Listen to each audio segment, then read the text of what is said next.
হচ্ছে আলু ভাজা, মানে যেগুলো নতুন আলু আছে এই ছোট আলুগুলো ভাজা। প্রথমে যেটা করতে হবে তোমাদেরকে আলুটা সেদ্ধ দিতে হবে, একটু পরিমাণ বেশি জল দিতে হবে, আর সেদ্ধ হওয়ার পরে জলটা ফেলে দিতে হবে। গ্যাসে বসিয়ে দিলাম আলুটা। মশলা, আলু ভাজার মধ্যে মশলা করবে লঙ্কা আর সর্ষে। লঙ্কাটা তোমাদের যেমন ঝাল খাবে সেরকম বুঝে দেবে। আমরা একটু বেশি ঝাল খাই, তার জন্য লঙ্কাটা একটু বেশি আছে। লঙ্কাগুলো বাড়ির অনেক ঝাল আছে। মশলাটাকে আমি বেটে নিই, ওটা কমপ্লিট। এবার আমি মশলাটা তুলে নেব।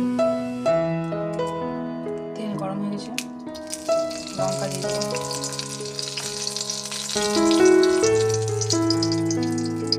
এবার সেদ্ধ করে রেখেছিলাম যে আলুগুলো, জলটা ঝরিয়ে নিয়েছি।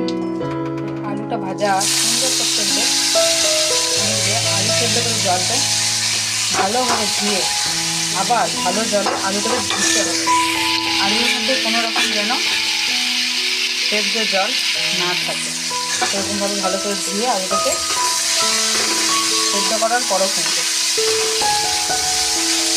ভালোভাবে ধুতে হবে, তাহলে আলুর যে একটা কষা ভাব সেটা চলে যাবে। সেটা একটু ভাজা হবে। মতো নুন আর আলুর যে পরিমাণ, সেই পরিমাণ নুন আর হলুদ দেবে।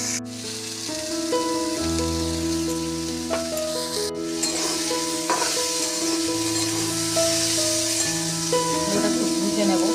ভুজে নেওয়ার পরে সরষে আর লঙ্কা বাটা, আর কিছু না, সেটা দিয়ে দেবো। বাটি করে দিচ্ছি, কিছু মনে করো না, দেখতে খারাপ লাগছে যদিও। মশলাটা ধুয়ে একটু আমি জল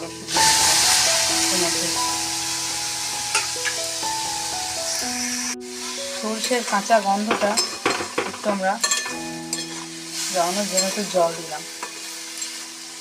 সরষের মধ্যে যে একটু সেন্ট ওঠে সেটাকে ততক্ষণ পর্যন্ত ভাজবো আমরা, যতক্ষণ না আলুর গায়ে সরষেটা লেগে যাচ্ছে একদম। এখনো পর্যন্ত কিন্তু হয়নি। এই যে আলুর গায়ে মশলাটা লেগেছে কিন্তু ঠিকভাবে না।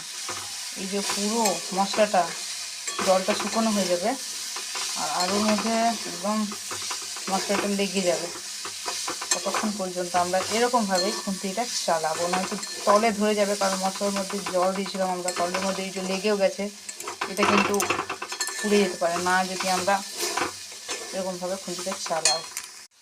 এবার এটা হয়ে গেছে আলুটা। একবার হলেও এরকমভাবে আলু ভেজে খেয়ে দেখো। শুধু আলু ভাজা খাওয়ার থেকে দেখো ভালো।